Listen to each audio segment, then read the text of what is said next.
Just described, this is an update of policy P31, Lahontan Cutthroat Trout Management Guidelines.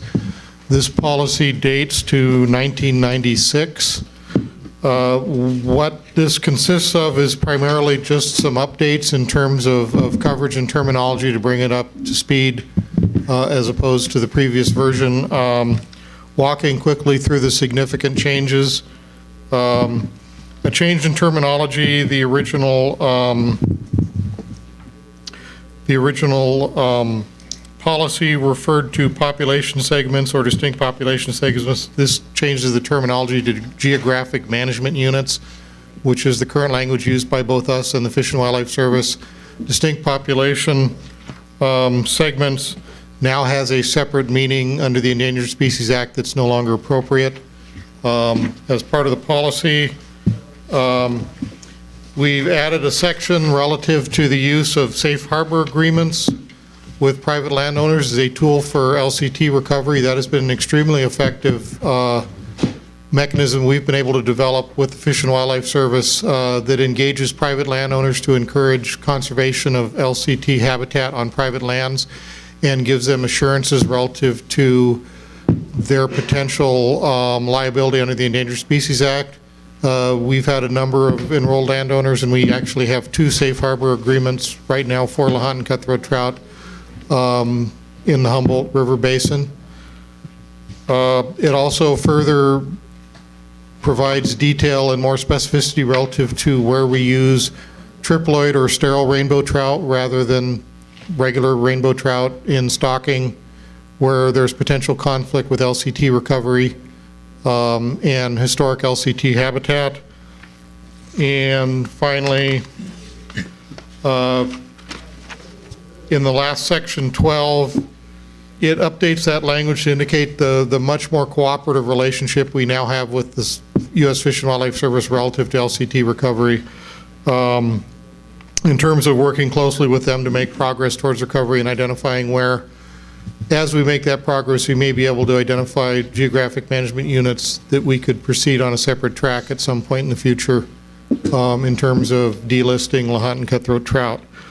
In reviewing the copy that was sent, that was previously reviewed by the committee and submitted by the department and was in the support material, we did identify one small typo in the very first paragraph under purpose. It says Lahontan cutthroat trout is one of 5 native salmonids currently found in Nevada. That should say 6. And apparently that's been there since 1996 and nobody noticed until last week, but we'd like to fix that.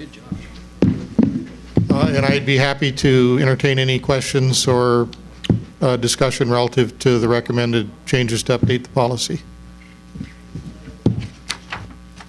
Do you have anything to add, Commissioner McNish? No, other than to say I just appreciate the time that John and his staff put into this, as well as policy, the proposed changes to policy 33. It's this is a good example of one of those areas where, you know, as commissioners, we just don't have the knowledge that you guys do.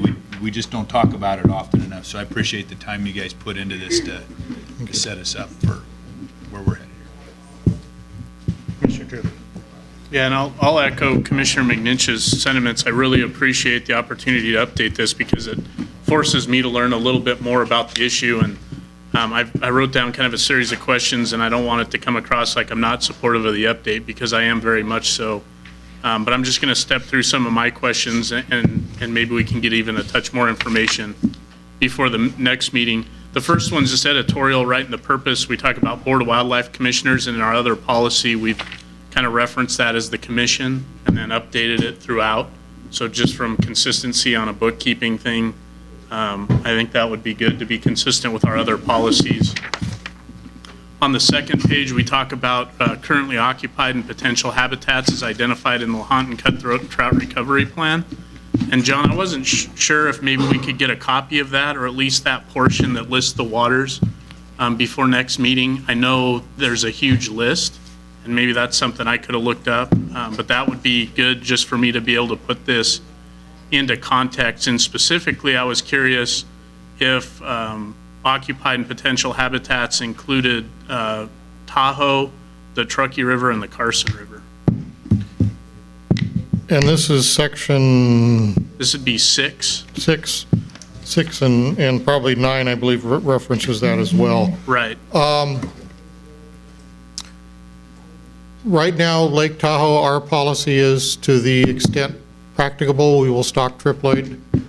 We stock non-triploid rainbow in there as well, specifically as part of a project we have to evaluate naturalized, what we call Tahoe strain rainbow that run up Third Creek and a couple of other tributaries in the Incline Village area. So we are continuing to stock small numbers of non-sterile rainbow in Tahoe, but again, in consideration of that being part of that larger recovery program for LCT, to the extent that we can, in waters in Lake Tahoe and the Truckee River Basin and the Tahoe Basin, we will stock triploid trout to the extent we have them available. We have made some exceptions, for example, Spooner Lake, and I mentioned the Third Creek and urban ponds in the Reno area. And that's driven by availability of triploid rainbow as much as anything. But our focus is and will continue to increase on using triploids for those waters that are within that historic range, and particularly where there's occupied LCT habitat or LCT present in the basin. In the Carson River right now, that's not a consideration. We generally will not stock triploid rainbow in the Carson River simply because that is on a much further out trajectory in terms of even approaching the Carson Basin for LCT recovery. There's essentially no populations left in the Carson Basin, and that's going to be a much longer term effort. We would probably look at that in the future, but in the near term, we'll continue stocking non-sterile rainbow in the Carson River unless we have a lot of triploids available, which hasn't been the case. And yet we certainly can put together that more detailed list and provide it to the commission prior to that. Yeah, I think it'd be helpful just to take this opportunity to get some people more informed on this, including myself. Kind of a similar question on item 8, specific to the Truckee, Carson, and Walker. It talks about the importance of those areas as fisheries, and my assumption, I think you answered this, but we will continue stocking of both rainbows and browns in those? Certainly rainbow, we don't do a lot of stocking of brown trout. We don't have really that production capacity in terms of, we don't have brood stock ourselves, so to the extent that we would rear browns in our system, we'd be dependent on the availability to get eggs from Utah or another state. And the brown trout populations are largely naturalized and self-sustaining. But, we will continue to stock rainbow in those waters. And to the extent that triploids are not available, except for the Truckee River Basin itself, we would certainly be able to use non-sterile rainbow. Okay, and then I know this is probably a more sensitive subject, but I know it's been the topic of discussion several times when I've attended the Douglas Cab, and there, obviously there's a lot of concern for the potential, and I don't even think it's logistically feasible, so I haven't worried about it much, but do you ever envision a day where we're looking at potentially killing segments of any of those big bodies of water, or trying to remove Mackinac out of Lake Tahoe or things of that nature? I know the policy at this point is kind of silent on that, but I know it's something that has come up, and I'm sure you've dealt with it, but I'm just curious, do we need to address that in this policy?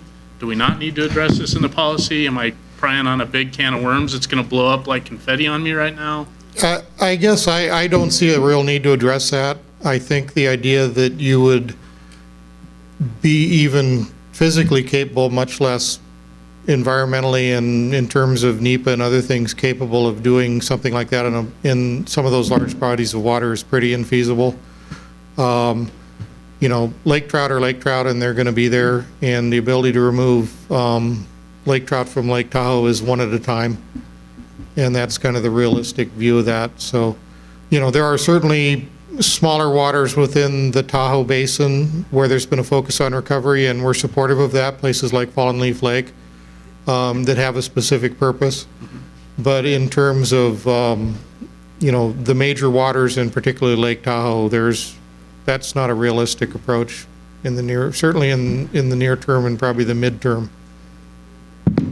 If Is not there, I guess longer my than that. question from a commission standpoint, is there any value for us stating that in this policy that basically says we don't think it's feasible to remove existing, non-cutthroat fish species in these bodies of water just to quell some of, the rumors, the innuendo, the things that go around at various meetings or through public circles on that? Yeah, well, from my perspective, I really don't think that's necessary. I think that we have the ability to work within the recovery programs to make sure that that message is carried forward, while retaining that flexibility to work with the service on recovery. So some of these things that you mentioned, Commissioner Drew, particularly relative to Lake Tahoe, are pretty far-fetched in terms of reality. And no matter what we put in the policy, there's still going to be rumor and speculation as to what's going on. And I think the role there is for both us and the Fish and Wildlife Service to stay engaged with groups like the CABs and make sure they're informed and are aware of what's really going on out there so that they have that perspective. Okay, thank you.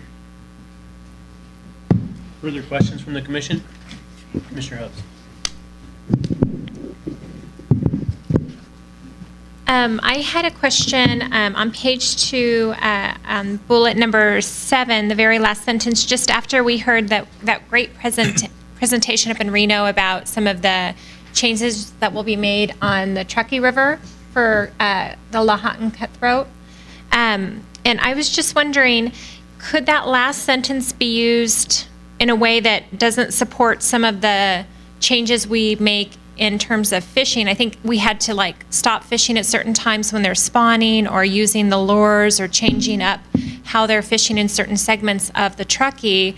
And I was just wondering if no negative impact might be looked at and we use something else like negligible or at least say why in most cases sport fishing doesn't harm them, but there's certain times, right, that we need to be careful. Yep, so for the record, John Schoberg, Fisheries Division Administrator. Commissioner Hubbs, I guess I would be reluctant to change that language because I think this is a statement of where we're at, and it's consistent with what we call the 4D rule that's part of the Lahontan cutthroat trout listing package when it was listed under the Endangered Species Act, which provides for sport fishing, allows us to manage it under state regulations in terms of sport fishing and angler harvest. I think that we want to preserve that flexibility, and I think that the proposals that we have for the lower Truckee River are a good example of how we work within this framework and understanding to identify specific things that need to be done. In this case, to allow some protection for potential spawning adult fish, but still maintaining that ability for anglers to use them, to have that opportunity to go sport fishing and to fish for them. So I think that, for example, in what we have proposed under CGR 469 and the fishing regulations, it's entirely consistent with this language here. And I think this provides that general guidance that we don't see a conflict, but because of, the Commission's authority and the authority that we have under the 4D rule in the Endangered Species Act listing, that gives us the ability to identify how to manage this. Okay. Thank you. I also had one more question on number 9, where I know I mentioned, I think at our last commission meeting, the feasibility of ever having Lahontan cutthroat come all the way up through the Truckee, through its native range. And it was told to me at that time that there were some barriers that were very difficult to remove or to get across as you get through up outside of Reno, like the Verdi. I guess there's a place at Verdi. But is it the long-term goal, or would it ever be a sustainable goal to envision that in the future? I mean, or will we simply always kind of stand and say that's impractical? For the record, John Schoberg, Chief of Fisheries. Commissioner Hubbs, I don't think it's an unrealistic goal. I think it's a long-term strategy. For example, we're working with the Fish and Wildlife Service right now on a program. They were able to obtain some nationally competitive funding for fish passage programs that will be used to address several of those fish passage issues in the Truckee Meadows up to and including the Verdi Power Dam, that will allow us to open fish passage that eventually could be useful for Lahontan cutthroat trout once they're able to establish in the river above Derby Dam. Right now, the biggest obstacle to that happening is Derby Dam itself, because even though there's an operational fish ladder there, there's no screening for the Truckee Canal. So fish that got past Derby Dam potentially could end up in, Fallon, which is not the desired outcome. So there are obstacles, but I think long-term, there's a lot of opportunity to open the Truckee River Basin, certainly up through Nevada and potentially into parts of California, to movement of adult Lahontan cutthroat trout. The other primary obstacle is that, as we've learned many times in trying to recover river systems, that you have to start at the top and work towards the bottom.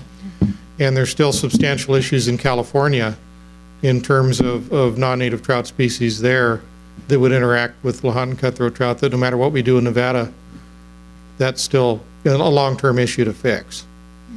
And we have an agreement with the Fish and Wildlife Service that we signed last year, that to the extent that we can obtain Lahontan cutthroat trout of the size, quantity, and quality that will support the recreational fishing program in the Truckee River in Nevada, that we will use those instead of rainbow trout of any kind. And so the limitation there primarily is the availability of Lahontan cutthroat trout production from hatcheries. But we will continue to emphasize that recovery, but it is going to be a long-term process, but there's a mechanism in place already to start dealing with some of those fish passage issues. And right now, how far up are the Lahontan cutthroat trout making it in the Truckee River system, just out of curiosity? We'll be providing a very detailed discussion of that tomorrow. Okay, As good. part of CGR 469. But right now, they are moving up as far as Numana Dam, which I believe is about 10 miles above Marble Bluff, and Nixon, above Pyramid Lake. But the plan is to allow those fish to pass from there up as far as Derby Dam in the future.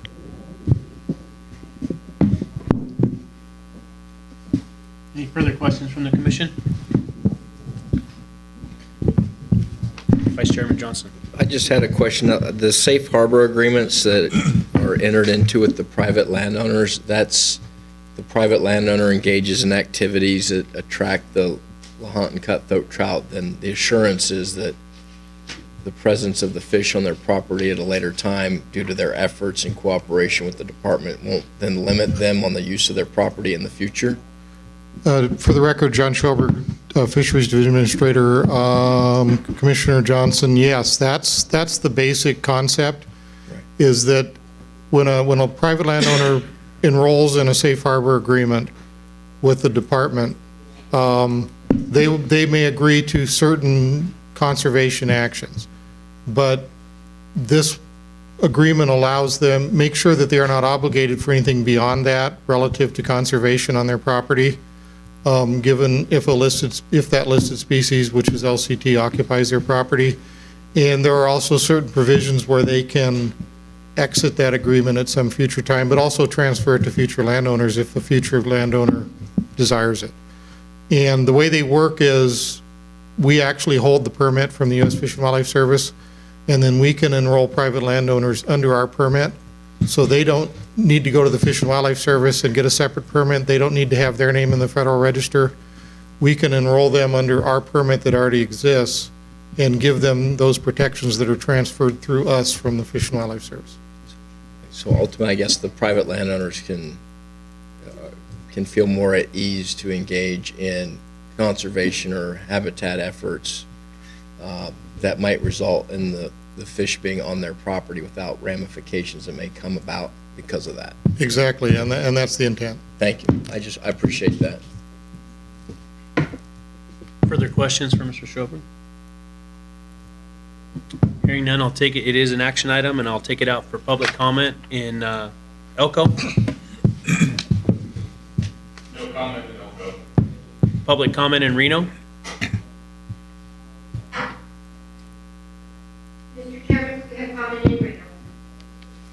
And Question, just to feel the honor, for us to cab, we support what the commission just discussed, and we think it's the right thing to do going forward.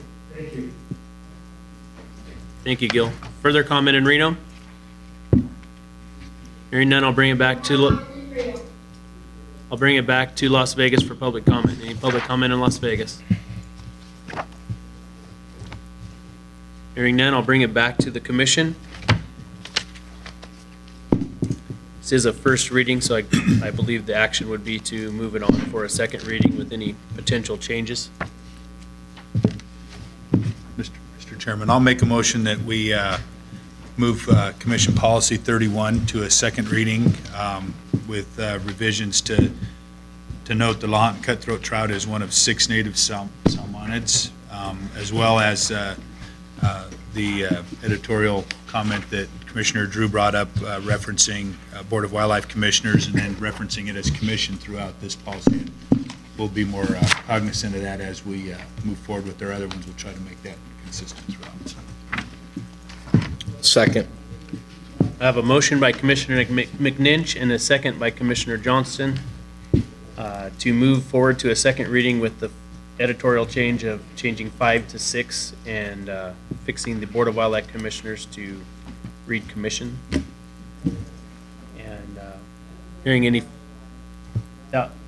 call for the question, I'm sorry. All in favor, say aye. Aye. Opposed? Hearing none, motion carries 8-0.